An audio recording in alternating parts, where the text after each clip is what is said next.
Hello everyone. So today I'm testing out the Deer Creek Stealth Blast on the 16-inch Palmetto AR-10. Okay, so I've already tested it out on the 20-inch. I was very satisfied with the results.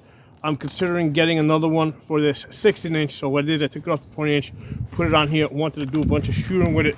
I shot it last night, posted a video on that. My initial impressions were okay. Didn't seem like there was a whole lot of concussion reduction. Today I've already shot a couple of shots with it, and it seems better, right? It seems like, yeah, this thing seems to have, so today my feelings are that I'm kind of liking it a little bit more. One of my viewers made a comment that I need a suppressor like yesterday, right? And yes, that's absolutely true. The suppressor will do everything that this is doing a lot better, right? Recoil reduction, noise mitigation, flash reduction. 100% suppressor will do everything better. At this point where we are now, okay, in February of 2025, I'm gonna wait out the NFA, man. I believe there's a really good chance of suppressors coming out of the NFA, of the Shush Act passing. If the hearing protection is there's two different things running through the Congress right now. One of them is the Hearing Protection Act. That would require you to, it would bring it out of the NFA, but you would have to still get a background check, okay?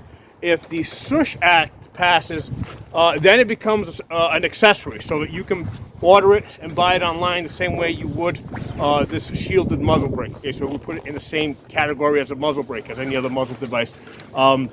So yeah, at this point, I'm just gonna wait it out, see what happens. Very little to lose. I just don't want to do paperwork, man. Okay, I just don't want to do the paperwork, and I don't want to support the ATF and that agency. So I'm not doing it. Okay. So for now, this seems to be, it's so far, it seems to be an improvement over the recoil.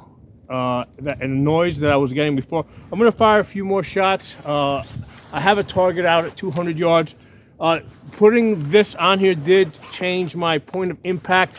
I was impacting low, okay, because I came out to 200 yards, put a couple of shots, 2 shots. I saw that I was impacting low in the snow.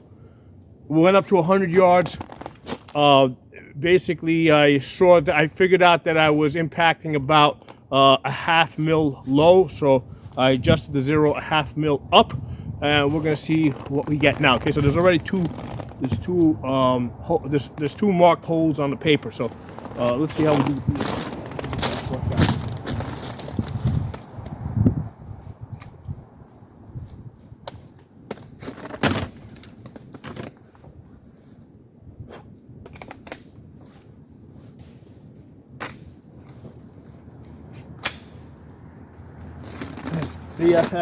One of the things with these oversized charging handles, I got the Warhammer here, right, which is really convenient to charge when you got gloves on. But when I sent the bolt home, he got caught up on my, the large oversized handles got caught on my jacket. So that's one of the drawbacks with the oversized charging handles. They catch shit.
All right, so with the 10x magnification, right, I can see I'm still impacting a little bit low, but I'm on paper, so that's fine. I just probably have to adjust it up like but yeah, I can see the impacts. So that's one of the great things about this is the primary arms 1 to 10 by 24. This is a first focal plane scope. I really like it. I mean, I've done a bunch of videos on this scope. I mean, there's definitely a few drawbacks, but it is still a really useful tool for, you know, shooting at distance. And let me tell you guys, with this 16-inch AR-10, like today, you know, with this scope, I've had this on my back. I actually had to do a little bit of snow shoveling, clear off a couple of little walkways, and I did it with the rifle on my back. Okay, and that's one of the things you want to do to see how comfortable you are with the gun. Are you able to do other stuff besides just shooting, right?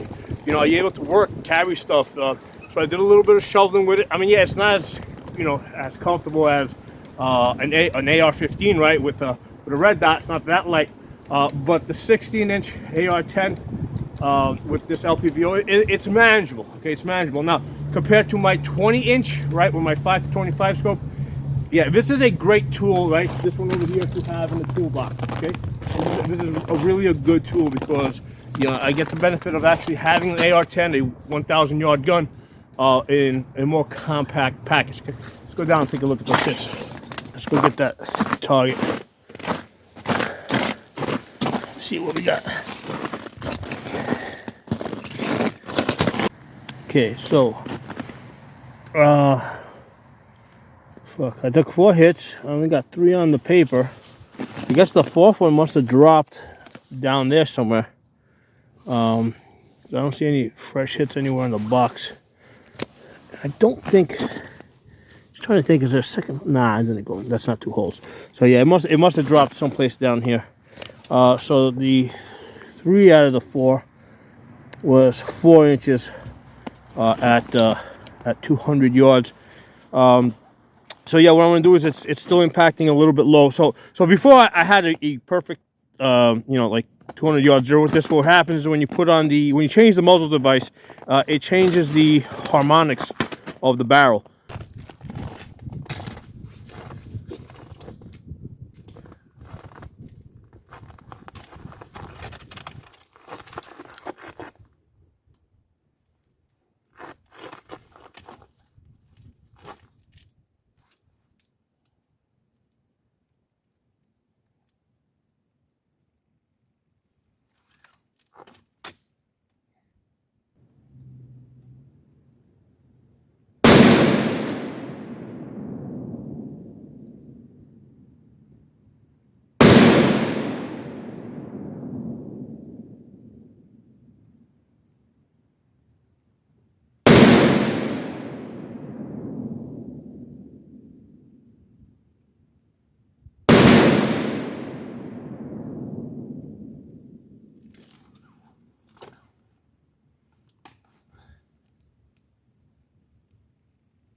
So I can tell that my follow-through has improved.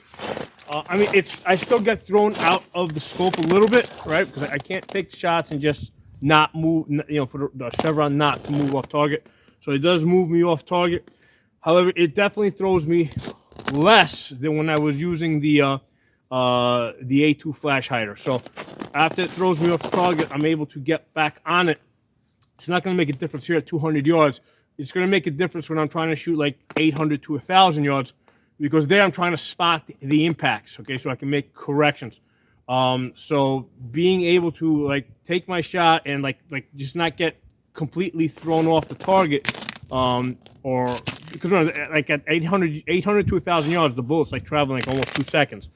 So I want to be able to take my shot and not get thrown off the target so much that it takes me too long to get back on the target. I want to be able to get back on the target, you know, get the reticle back on the target, so I can spot my impacts and make my corrections. So this Deer Creek Stealth Blast seems to be doing that for me. Okay, so that's the desired result. I wasn't expecting like the recoil to be 0. You know, I mean, there's still recoil there. It's still going to throw you out of scope a little bit, but it throws you out less, so I can get on target faster. So, you know, and it's pretty compact because this thing is because the A2 is like 1 3/4 inches. So this is like 3 inches. So I'm only adding like 1.25 inches at the end of the gun, so it's pretty compact, and that's one of the things. Like that's one of the things with like suppressors. I mean, they tend to be big and a lot more weight at the far end of the gun. One of the things I like about these type of muzzle brakes is that they are compact, and this one over here, the Deer Creek one, is very nicely compact. So let's go look at that target. Take a look at these hits. So again, it's 200 yards using the. So with the 200 yards using the Freedom munitions, we took 4 shots. So we got 1, 2, 3 right there in the blue. 4 new holes. Total group inside of 4 inches. Well, let's call it exactly 4 inches. So at 200 yards, that's 2M away.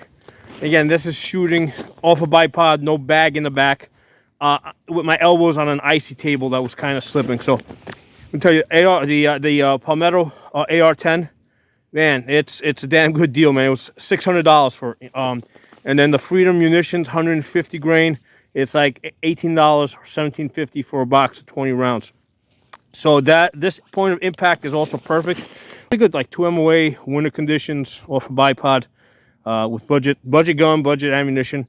And this is a 1M away gun. I have hit 1-inch groups several times with this. In fact, I had not this one, not the 16-inch. I had the 20-inch out to 1,000 yards, and with that I got 1.1 MOA at 1,000 yards with the 20-inch Palmetto.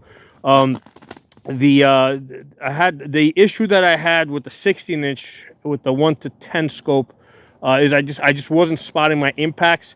So I'm kind of hoping that with the linear comp, I might have a better opportunity to spot the impacts and get hits further out. Hey everyone, out of curiosity, I went to 100 yards and I put a second bullseye over the original one to see what my impacts were going to be. So it's 2.5 inches over the holding point, right? When I match up the two tips of the chevron, yeah, 2.5 inches high is my impact at 100 yards.